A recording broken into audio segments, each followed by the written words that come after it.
Selamat datang di Keluh Kesah Reddit, di mana kalian akan mendengarkan kisah menarik dari seluruh dunia. Kali ini adalah beberapa kisah tentang malicious compliance yang singkatnya memberi pelajaran kepada seseorang yang ngeyel alias kolot. Berikut kisahnya. Cerita pertama. Kami hanya bisa mendapatkan satu kamar hotel sekarang. Oke. Bertahun-tahun yang lalu, aku dulu bekerja untuk sebuah perusahaan yang melakukan banyak perjalanan.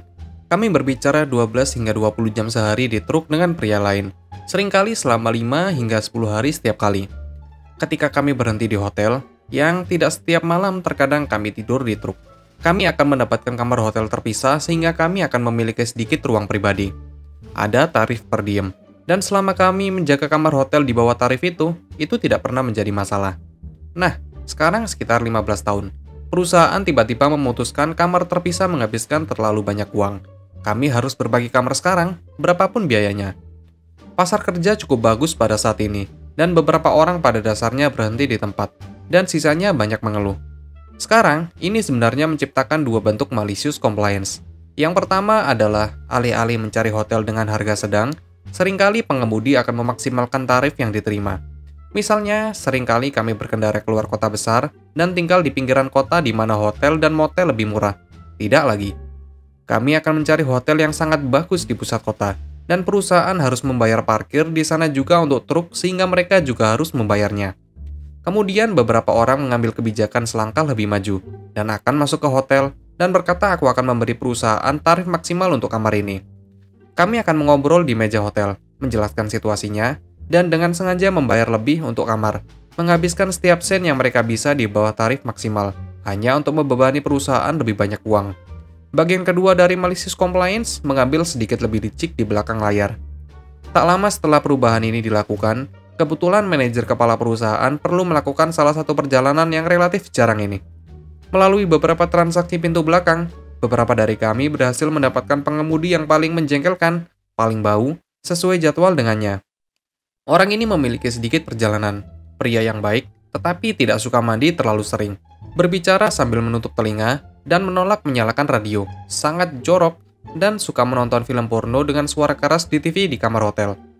Bukan bohlam yang paling terang juga, tetapi relatif kompeten dalam pekerjaannya, dan sebaliknya. Setelah berbagi kamar hotel dengannya, untuk satu malam, manajer memutuskan dia membutuhkan kamar hotelnya sendiri.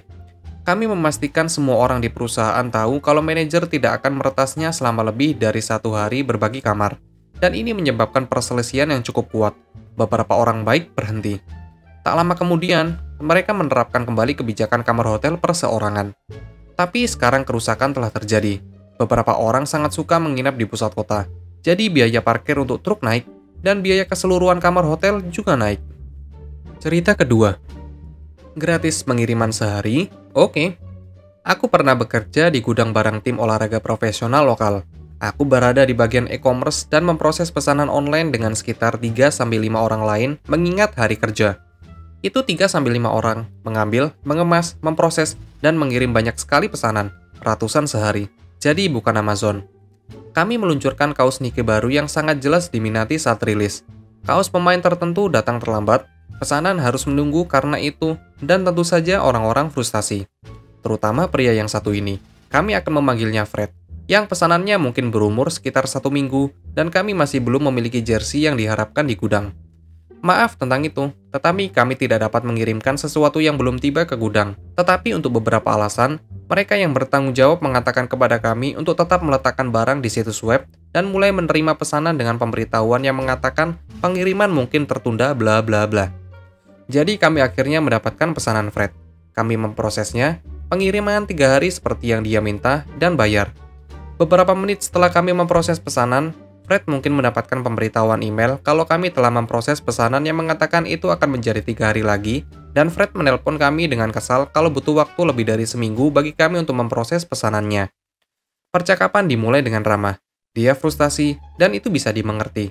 Aku menjelaskan mengapa itu lama, menjelaskan mengapa kami baru saja menerima pesanannya, dan mengapa pengirimannya 3 hari, metode pengiriman yang dia pilih. Fred mengatakan untuk tunggu sebentar. Aku mendengar pintu tertutup di latar belakang, dan kemudian dia meneriaki aku di telepon, memaki aku, yang memuncak dengan permintaannya untuk aku ingin pengiriman sehari gratis. Mencatat namaku, Dia pada satu titik mempertanyakan nama yang aku berikan itu palsu, meminta atasanku, dan berbicara dengan bosku yang akhirnya menyerah dan memberinya pengiriman semalam gratis. Aku lebih kesal tentang itu. Aku akan membatalkan pesanannya. Ini hari Jumat, dan kami mengirimkannya dengan UPS. UPS tidak mengirimkan pada akhir pekan, jadi kami mengirimkannya pengiriman 1 hari, melemparkannya ke tempat sampah untuk diambil oleh UPS sore itu. Barang tiba pada hari Senin, 3 hari kemudian. Nikmati jerseymu, Fred. Terima kasih telah menonton video ini. Kalian bisa like, komen, dan subscribe channel ini. Sampai bertemu di video selanjutnya.